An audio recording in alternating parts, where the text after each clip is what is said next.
जितने भी Lewis dot structure होते हैं, ठीक है, तो हमारे पास जितने भी लुईस डॉट स्ट्रक्चर होंगे वो क्या है, अपने को actual shape of the molecule के बारे में नहीं बताते। क्लियर? जितने भी पॉली एटॉमिक आयंस होते हैं, पॉली एटॉमिक आयंस मतलब एक से ज्यादा एटम, जैसे NO2 माइनस, ठीक है, तो चार्ज कौन पोजेस करेगा? NO2 माइनस मतलब क्या हो गया, पॉली एटॉमिक आयन हो गया, इसके अंदर चार्ज किसके पास होगा? ठीक है, चार्ज किसी एटम के पास नहीं होगा, ध्यान देंगे, ये चार्ज किसके पास होगा? पूरे आयंस के पास होगा। एनसीईआरटी के हिसाब से अपने को देखना है, तो यहाँ पे सबसे पहला क्या है, मैंने अभी आपको बताया फॉर्मल चार्ज क्या रियल चार्ज दे रहा है क्या? नहीं, रियल चार्ज नहीं दे रहा, फॉर्मेलिटी वाला चार्ज है। दूसरा, फॉर्मल चार्ज क्यों लाया गया? ये अपने को हेल्प करता है, किस चीज में हेल्प करता है? नंबर ऑफ वैलेंस इलेक्ट्रॉन बताने के लिए। तो इस बच्चे का डायलेमा आपको समझ में आया। तो what is the qualitative measure of the stability of the any compound? वो क्या है बेटा? Lattice energy. ठीक है, ऑक्टेट से नहीं जज करेंगे स्टेबिलिटी, किसका? इलेक्ट्रोवैलेंट कंपाउंड का। वहां सब कुछ देखना है तो बात है लैटिस एनर्जी की। फॉर्मल चार्ज क्या होता है? फॉर्मल चार्ज जैसे नाम में ही लिखा है फॉर्मल चार्ज है, तो ये फॉर्मेलिटी के लिए चार्ज, ये अपने को किसी भी दिए गए स्पीसीज में एग्जैक्ट चार्ज नहीं बताता। ये अपने को कौन सा चार्ज बताएगा?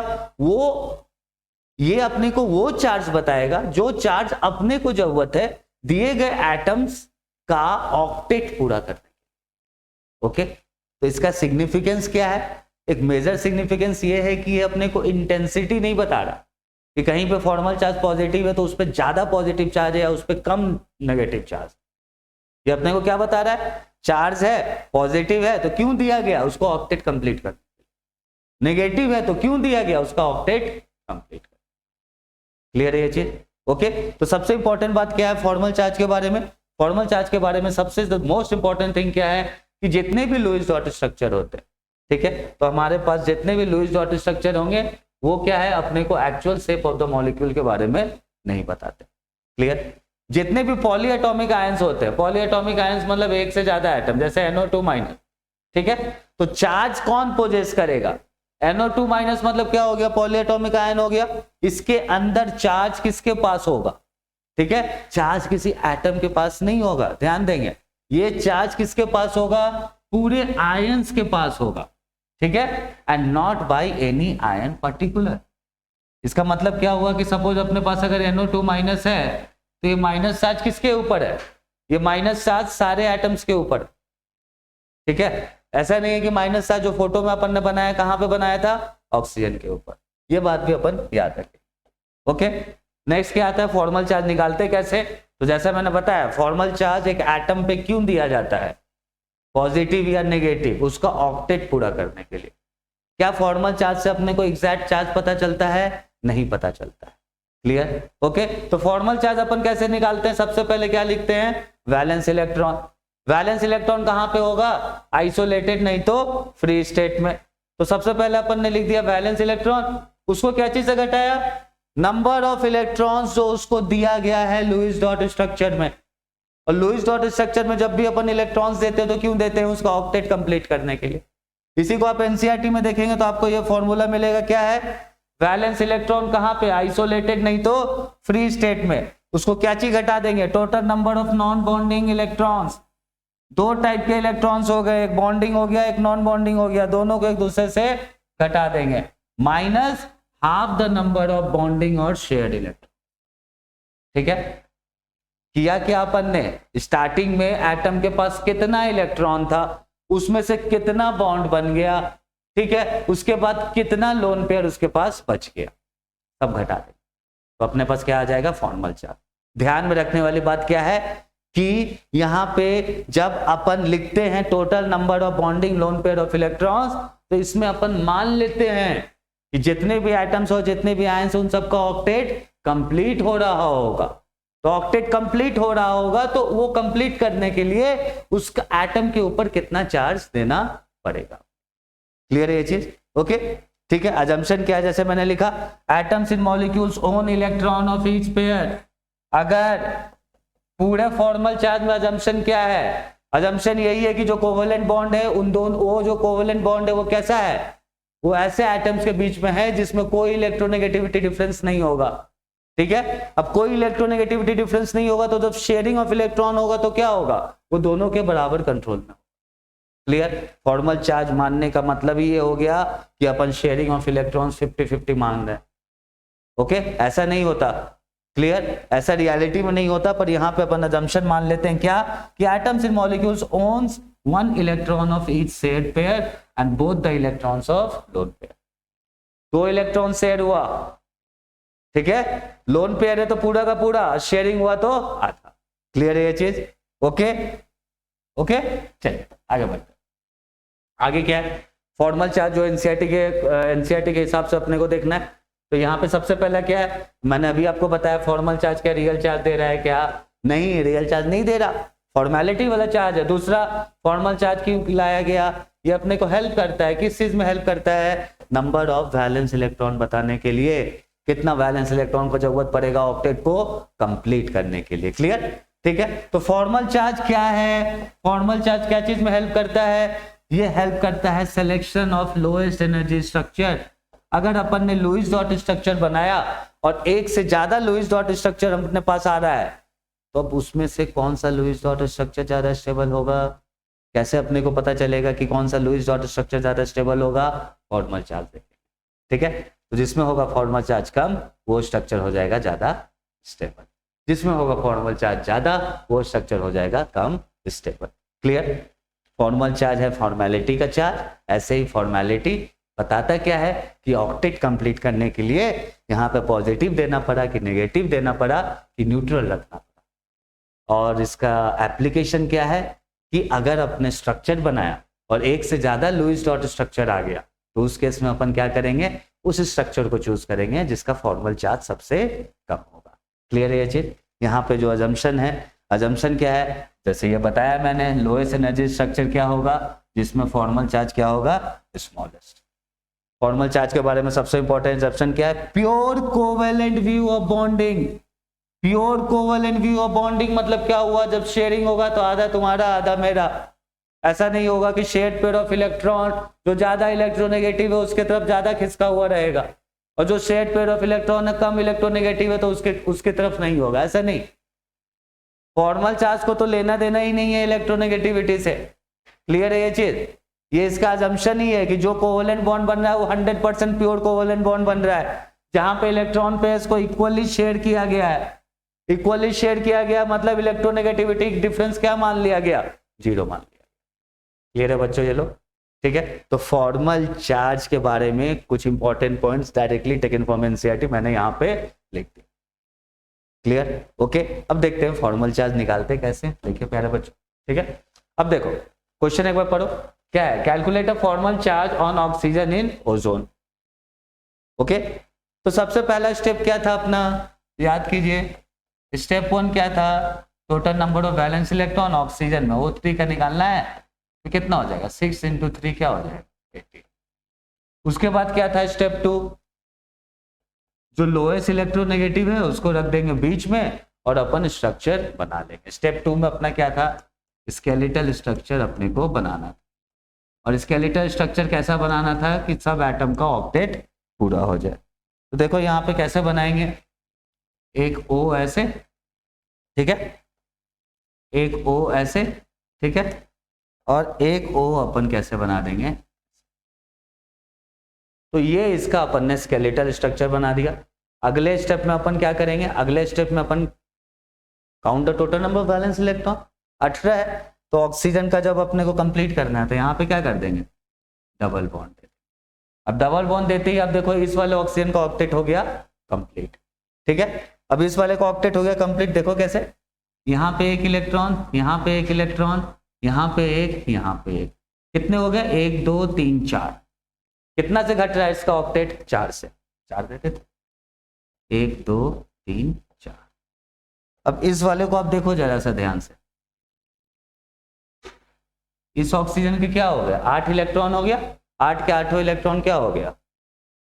ऑक्टेट कंप्लीट हो गया, ठीक है। अब इस ऑक्सीजन पे देखो, इस वाले ऑक्सीजन पे जब जाएंगे अपन तो क्या हो रहा है यहाँ पे? 1 2 3 4, एक यहाँ पे, एक यहाँ पे बना दिया अपन ने 5, और एक इसका इलेक्ट्रॉन होगा 6। Clear, okay. अब देखो एक और एक अपन ने यहाँ पे बना दिया, ओके, अब एक इलेक्ट्रॉन जब यहाँ पे जब शेयर्ड हो गया ये वाला, तो इसके पास कितने इलेक्ट्रॉन बचे? 1 2 3 4 5 6 7 8 9 10, टोटल कितने थे?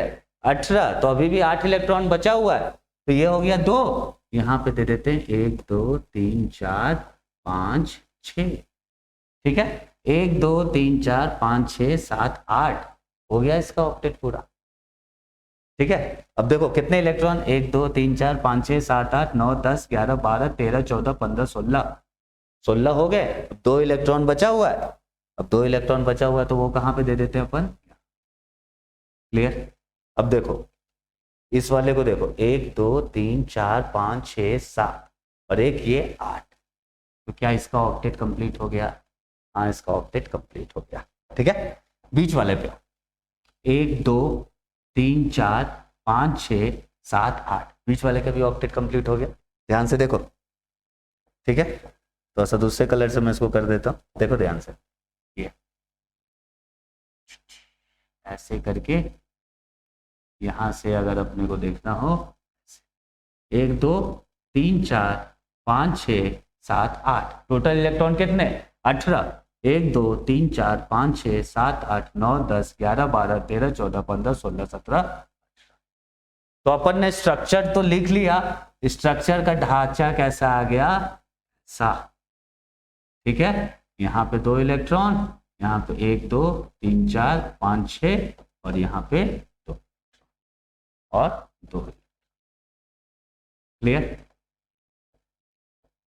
ठीक है।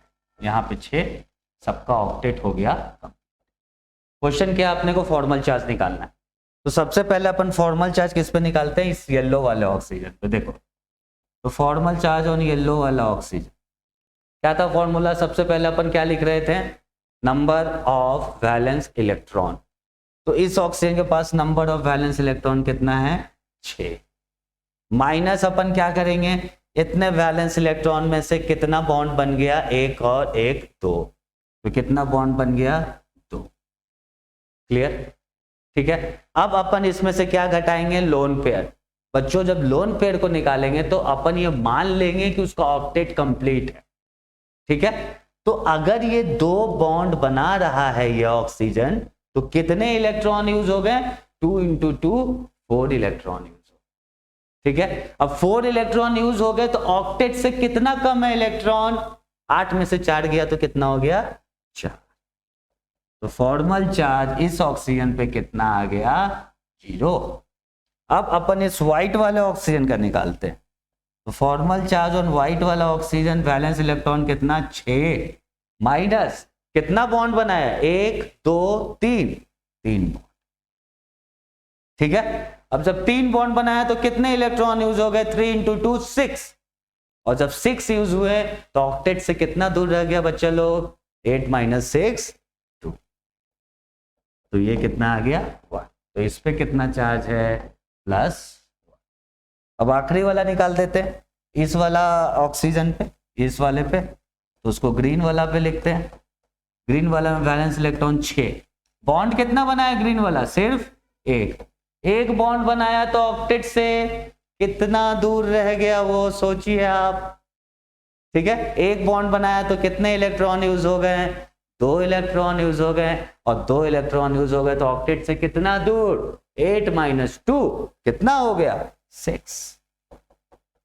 कितना आ गया वैलेंस फॉर्मल चार्ज? -। क्लियर है? बच्चों को दिक्कत क्या होता है, यहां तक तो बना लेते हैं, ये माइनस वाला में अपने को याद रखना है कि अपन उसमें क्या पुट करेंगे? जितना उसको ऑक्टेट से कम हो रहा है।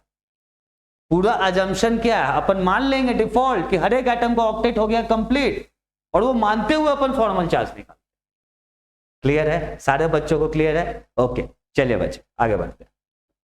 ओके, नेक्स्ट देखिए, नेक्स्ट अपने को क्या देखना है कि क्या ये ऑक्टेट रूल हर जगह फॉलो होता है, क्या नहीं फॉलो। देखिए केमिकल बॉन्डिंग के बारे में जब स्टडी स्टार्ट हुआ तो सब स्टार्टिंग कहां से हुआ? Early part of let's say 20th century, 1900s में। 1900 में लोगों ने जैसा जैसा देखा, स्टार्टिंग थ्योरी था, जो जो ऑब्जर्व किया उसके बेसिस पे एक ऑनेस्ट एफर्ट मारा चीजों को एक्सप्लेन करने के लिए, लेकिन ये बहुत ज्यादा फॉलो नहीं होता है। तो कहाँ कहाँ नहीं फॉलो होता है उसको अपन पहले देख लेते हैं। सबसे पहले अपन क्या बोलते हैं कि जितने भी हाइपोवैलेंट स्पीसीज है वहां पे ये चीज फॉलो नहीं होगा। तो देखो हाइपोवैलेंट स्पीसीज कहने का मतलब क्या हो गया, जिसके पास इलेक्ट्रॉन क्या है इलेक्ट्रॉन 8 से कम, तो वो हो गया हाइपोवैलेंट। और हाइपरवैलेंट क्या हो गया, उसके पास इलेक्ट्रॉन कितना रहेगा 8 से ज्यादा। क्लियर, एक में इलेक्ट्रॉन 8 से कम, एक में इलेक्ट्रॉन 8 से ज्यादा। ओके, तो 8 से कम तो क्या हो जाएगा वो हाइपोवैलेंट। इसके एग्जाम्पल कौन कौन से होंगे जितने भी अपने पास सेकेंड पीरियड में कौन कौन, देखो लिथियम, और कौन बेरिलियम, और कौन बोरॉन, ठीक है, और कौन एल्युमिनियम का कौन क्लोरीन के साथ, और कौन BF3। तो इन सब में क्या है इलेक्ट्रॉन्स क्या है ऑक्टेट से कम। ठीक है, ऑक्टेट से कैसे कम है उसको अगर देखना हो तो देखिए, अगर अपन BF3 की बात करते हैं तो BF3 के कैसे निकालेंगे, बोरॉन इधर, ओके, सबसे कम इलेक्ट्रोनेगेटिव सेंट्रल एटम, एक फ्लोरीन बना दिया इधर, एक फ्लोरीन बना दिया इधर, एक फ्लोरीन बना दिया इधर।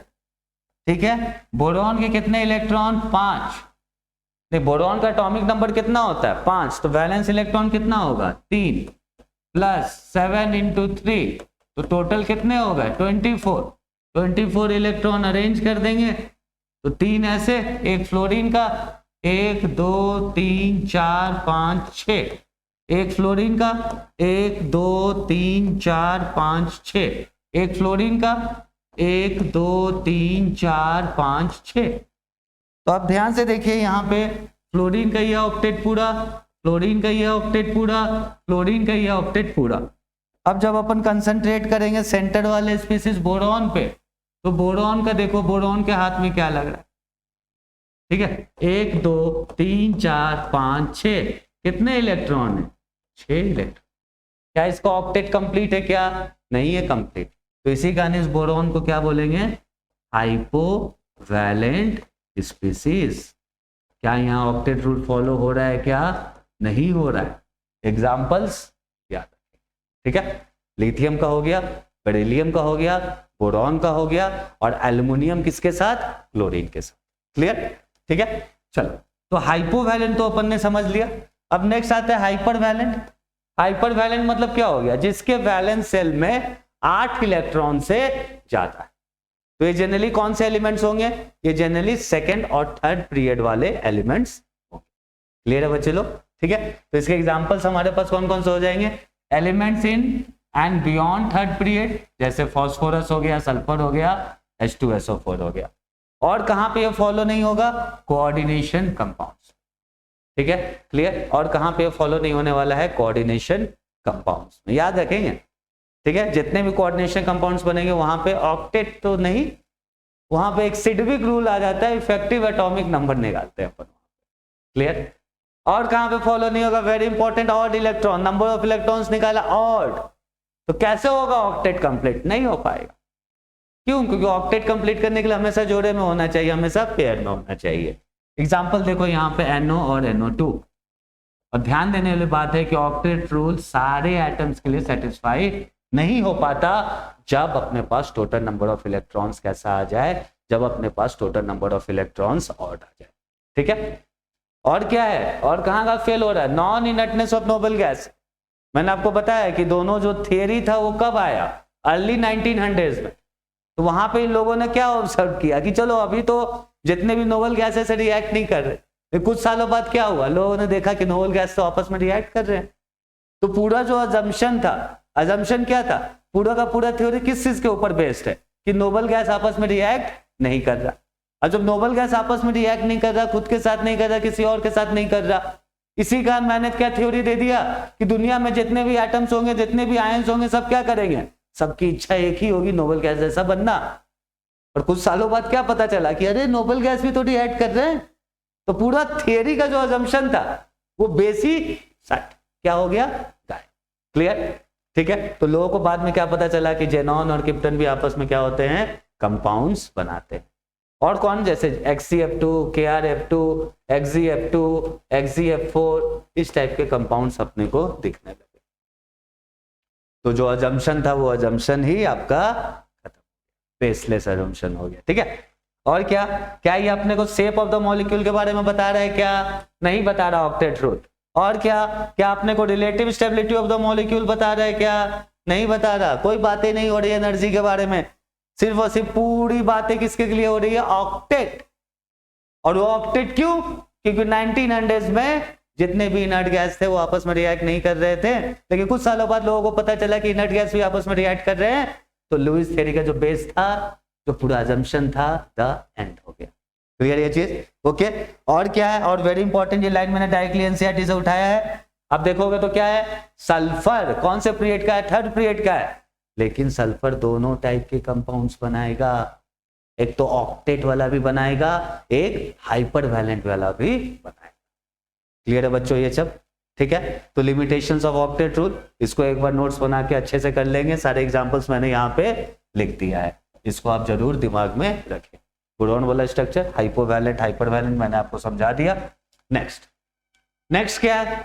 लुईस ने बातें किसके लिए की? लुईस की सारे बातें जो कि कहां से था? अमेरिका से था। उसने बातें किसके लिए किया? जब अपन शेयरिंग ऑफ इलेक्ट्रॉन्स करें, ठीक है। अब जो कॉसेल था, जो जर्मनी साइड से था, प्रेजेंट डे जर्मनी आप बोल सकते हैं, ठीक है, तो उसने क्या फंडा दिया कि ऑक्टेट की बातें तो सही हैं, लेकिन वो किसके लिए होगा? ट्रांसफर। दे दो तो कटायन, ले लो तो। क्लियर है बच्चों? ठीक है, ओके, ठीक है। तो यहां पे बात किया गया क्रिस्टलाइन स्टेट क्या होता है? मैंने आपको बताया क्रिस्टलाइन क्या है? Ordered 3D arrangement. किसका? कटायन का और अनायन का। उसको क्या बोलेंगे? Crystalline state. मतलब क्या हो गया? एक क्यूब मान लीजिए ऐसे आप, ठीक है। इस क्यूब में अपन ने क्या किया? यहाँ कटायन, यहाँ कटायन, यहाँ जितने भी वर्टाइसेस है सब पे क्या कर दिया? कटायन अनायंस को प्लेस कर दिया। यहाँ पे भी रख दिया, यहाँ पे भी रख दिया, यहाँ पे भी रख दिया। तो ये पॉजिटिव और नेगेटिव चार्ज के बीच में क्या होगा? अट्रैक्टिव फोर्स होगा। इस अट्रैक्टिव फोर्स को क्या बोलते हैं? Coulombic interaction. क्लियर है ये चीज? ओके, ठीक है। तो क्रिस्टलाइन स्टेट मतलब क्या हो गया? अपन कैसा अरेंजमेंट रख रहे हैं? 3D अरेंजमेंट रख रहे हैं। किसका 3D अरेंजमेंट रख रहे हैं? कटायंस का और अनायन का। ओके। और 3D अरेंजमेंट रखेंगे तो उसके बीच में कैसा फोर्स एग्जिस्ट करेगा? क्रिस्टलाइन फोर्स एग्जिस्ट करेगा। आई मीन कूलम्बिक फोर्स या इलेक्ट्रोस्टैटिक फोर्स एग्जिस्ट करेगा। ठीक है, ओके। अंतर थोड़ा सा समझेंगे बेटा। आप इधर देखो, एक बच्चा है ना, अब ये क्या सोच रहा है कि भाई क्या कि इलेक्ट्रोवैलेंट कंपाउंड में ऑक्टेट रूल से स्टेबिलिटी आता है, कोवलेंट कंपाउंड में क्यों स्टेबिलिटी आ रहा था? क्या फंडा दिया गया था? क्या बातें बोली थी लुईस ने कि कोवलेंट कंपाउंड स्टेबल क्यों हो रहा है? क्योंकि वो ऑक्टेट अचीव कर रहा है। लेकिन कॉसेल ने क्या बोला कि ऑक्टेट रूल के हिसाब से आप डिसाइड तो कर लो, लेकिन वो आयनिक कंपाउंड क्यों स्टेबल हो रहा है? Because of this Coulombic interaction.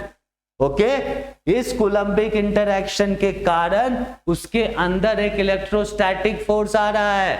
Apart from that, ये जब 3D स्ट्रक्चर रखा गया, बनाया गया क्रिस्टलाइन स्ट्रक्चर, तो इन आयंस को अपने जगह पे रखने के लिए एक एनर्जी की जरूरत पड़ती है, जिसको अपन लैटिस एनर्जी बोलते हैं। क्लियर? तो जब कोवलेंट बॉन्ड की स्टेबिलिटी की बात कर रहे हैं अपन, तो we are going to focus on the octet rule. लेकिन जब आयनिक बॉन्ड की बात करेंगे तो वहां पे अपन कटायन और अनायन तो बनाएंगे ही ऑक्टेट रूल के हिसाब से, लेकिन स्टेबिलिटी नहीं डिसाइड करने वाले। स्टेबिलिटी कहां से डिसाइड हो जाएगा अपने लिए? लैटिस एनर्जी से। अब बात तो यह है कि आयनिक कंपाउंड में अपने को चाहिए कटायन, तो कटायन कैसे बनेगा? एकदम आसानी से बनना चाहिए। इसका मतलब क्या? लैटिस एनर्जी की बातें बाद में, पहले क्या होगा? अपन कटायन बनाएंगे। कटायन बनाने के लिए क्या चाहिए? आई बोले तो आयनाइजेशन एंथैल्पी। तो कटायन एकदम आराम से बन जाना चाहिए, तो आयनाइजेशन एंथैल्पी क्या होना चाहिए? बहुत कम। ठीक है।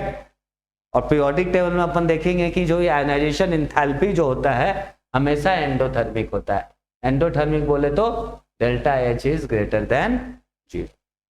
क्लियर? ओके। और क्या है? अब इलेक्ट्रोस्टैटिक फोर्स का इंटरैक्शन हो रहा है तो अनायन भी चाहिए। अनायन कहां से बन के आएगा? Electron gain enthalpy. ठीक है। तो आयनाइजेशन एंथैल्पी होना चाहिए बहुत कम, जल्दी से कटायन बन जाए, और इलेक्ट्रॉन गेन एंथैल्पी क्या होना चाहिए, बहुत ज्यादा, जल्दी से आपका अनायन बन जाए। बहुत ज्यादा मतलब बहुत ज्यादा negative, more negative value of electron gain enthalpy. Periodic table में बच्चों लोग को पढ़ाता हूं, याद रखेंगे अभी भी। क्या आयनाइजेशन एंथैल्पी हमेशा कैसा होगा, एंडोथर्मिक, हमेशा greater than equal to 0, equal to नहीं, ओके। इलेक्ट्रॉन गेन एंथैल्पी क्या होगा, it can be greater than 0 also, it can be less than 0। तो अपने को जब आयनिक बॉन्ड बनाना है तो अपने को क्या चाहिए, ionisation enthalpy should be very very very low and electron gain enthalpy should be high, high as in much more negative value. अब अपन ने बना लिया कटायन, अपन ने बना लिया अनायन। अब इस कटायन और अनायन को अपन अरेंज करेंगे। कैसे अरेंज करेंगे, 3D स्ट्रक्चर। तो अरेंज करेंगे तो यहां से क्या होगा, एक एनर्जी रिलीज होगा इंटरैक्शन से, उस एनर्जी को अपन क्या बोलते हैं, लैटिस एनर्जी। और ये एनर्जी क्या होता है, पूरा का पूरा नेगेटिव, ऑलवेज एक्सोथर्मिक। तो इधर आ गया आयनाइजेशन एंथैल्पी, ऑलवेज एंडोथर्मिक, इधर आ गया आपका लैटिस एनर्जी, ऑलवेज एक्सोथर्मिक। तो इस बच्चे का डायलेमा आपको समझ में आया। तो what is the qualitative measure of the stability of the ionic compound, वो क्या है बेटा, लैटिस एनर्जी।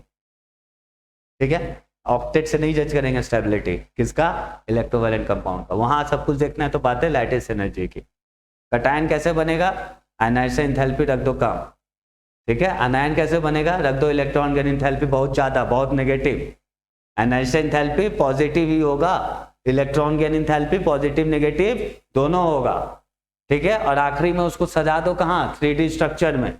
कटायन और अनायन का लोकेशन फिक्स कर दो, कभी कॉर्नर पे कभी फेस पे। तो वहां पे जो एनर्जी निकलेगा वो क्या होगा, लैटिस एनर्जी। और ये एनर्जी ऑलवेज रिलीज होता है, तो क्या होगा, always exothermic. Clear? I suppose this dilemma is also clear. Stability cannot be based on the octet rule in the case of ionic compounds. Clear? Okay? So let's move.